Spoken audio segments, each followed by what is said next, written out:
আসসালামু আলাইকুম, welcome back to my channel. আশা করি সকল ভালো আছেন। আমিও আলহামদুলিল্লাহ ভালো আছি। আবারও আরেকটা গার্ডেনের ভিডিও নিয়ে আইলাম আপনাদের সামনে। আশা করি আপনারা কাছে খুব ভালো লাগবো। আর আজকে আমি আপনার লোকে শেয়ার করবো শিম গাছ, উড়ি গাছ কেলা রোপণ করলে বালা ফলন পাওয়া যাইব। আর শিম গাছর একটা কাটিং করা লাগে, 1G কাটিং। আসলে এটা করলে দ্বিগুণ ফলন হয়।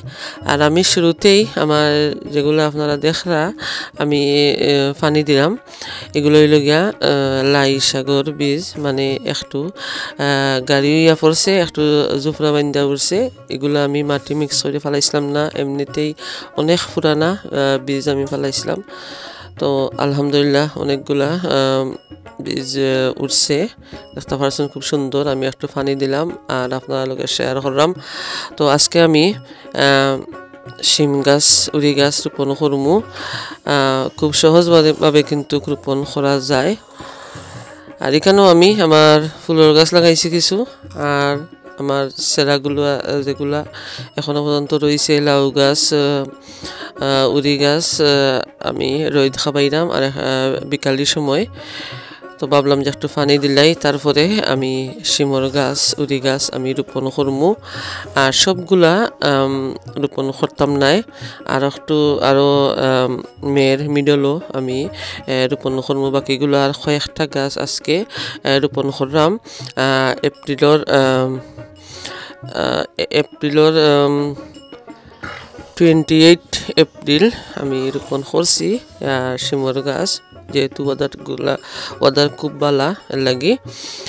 আর এখানে দেখতে পারা আমি শিমর গাছ, ও গাছগুলো আমি রোপণ করবো। এগুলো একটু বড় হয়ে গেছে।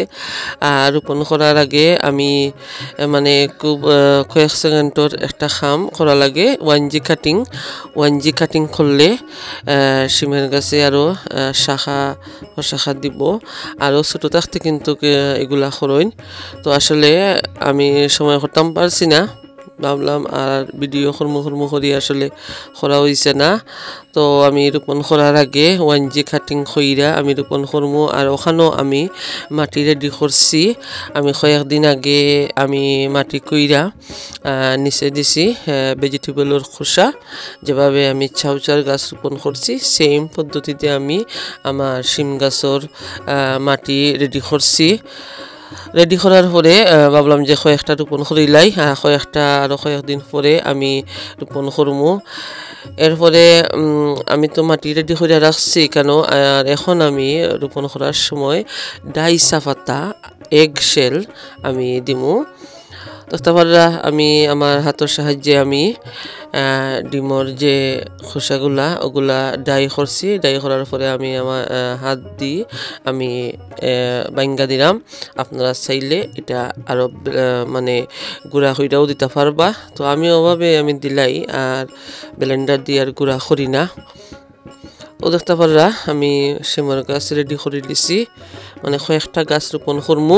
আর মেয়ের মিডলও আমি ইনশাল্লাহ রোপণ করবো বাকিগুলা। আরও তো দেখতে পারা ওয়াদার আসলে খুব সুন্দর ওয়াদার, বালা মানে খুব গরম দিছে এই কয়েকদিন। ভাবলাম যে শিমর কিছু গাছ আমি রোপণ করিলাই। তো আপনারা যারা আমার ভিডিও দেখেন আর সুন্দর কমেন্ট করেন, তারা অসংখ্য ধন্যবাদ। আর আজকের ভিডিও যদি আপনার কাছে সামান্যতম ভালো লাগে, প্লিজ লাইক, কমেন্ট, শেয়ার করতে ভুলবেন না। নতুন যারা আমার চ্যানেলটারে সাবস্ক্রাইব করে আমার লগে থাকবা, বেল আইকনটা ক্লিক করে রাখবা, যাতে নতুন ভিডিও আপলোড দেওয়ার সাথে সাথে আপনারা পাইবা। তো ওইখানেও রোপণ করার সময় আমি কিছু নতুনও মাটি দিছি, যে সামান্য একটু দেই। আর এগুলো আসলে গার্ডেনের মাটি, আর সামান্য পরিমাণ আমি নয়া মাটি দিছি। তো এই জায়গার মধ্যে আমি লাস্ট ইয়ারও আমি উড়ি রোপণ করছি। ভাবলাম যে এই জায়গাটা আমার খুব ভালো, আমি মাটির মধ্যে রোপণ করবো। আরও কয়েকটা গাছও আমি মাটির মাঝে রোপণ করবো। আর আরও একটা জিনিস আমি শেয়ার করবো, আমার শিম গাছ উড়ি গাছ রোপণ করা হয়ে গেছে। এখন একটু পানি দিলে সামান্য পরিমাণ পানি দিমু, যেহেতু খুব গরম মাটিগুলা খুব শুকনা লাগি আমি পানি দিমু অল্প পরিমাণ। আর লাস্টে দিয়ে আপনারা দেখবা আমি পটলের গাছ রোপণ করলাম। যেহেতু পটল আমি আসলে বেশি বালা পাই না, একটু একটু খাই। আর আমার অনেক পরিচিত ফ্রেন্ড বন্ধু আছেন, তারা কিন্তু খুব বালা পায়। যেহেতু আমার গার্ডেনও জায়গা আছে, ভাবলাম যে আমি কয়েকটা পটলের গাছ রোপণ করি, পাড়া প্রতিবেশীরেও দেওয়া যায়। আসলে তারা খুব খুশি হন। অনেকের কিন্তু গার্ডেন নাই, তারা গার্ডেন করতে পারেন না, তো এর লাগি আসলে ভালো লাগে, তারা দিলে তারা খুব খুশি হইবা। তো এর লাগে আমি পটলের গাছগুলা আমি রোপণ করলাম। তো গাছগুলা আসলে ছোটো আমি লাস্টে দিয়ে রোপণ করছিলাম, ভাবলাম যে ওয়াদার যখন বালা আমি পটলের গাছগুলোও রাখি দেই, রোপণ করি।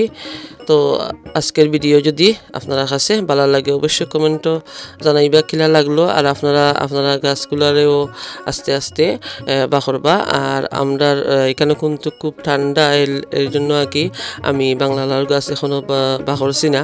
ইনশাল্লাহ বাকরলে গার্ডেনে রোপণ করলে অবশ্যই আপনার লোকে শেয়ার করবো। আশা করি আপনার কাছে আজকের ভিডিও ভালো লাগবো। তো বিয় যখন আমি এখন আপনার কাছ থেকে বিদায় নিমুগি, আগামীতে আরও ইনশাল্লাহ আরও গার্ডেনের ভিডিও নিয়ে আইমু। ও পর্যন্ত ভালো থাকবা, সুস্থ থাকবা।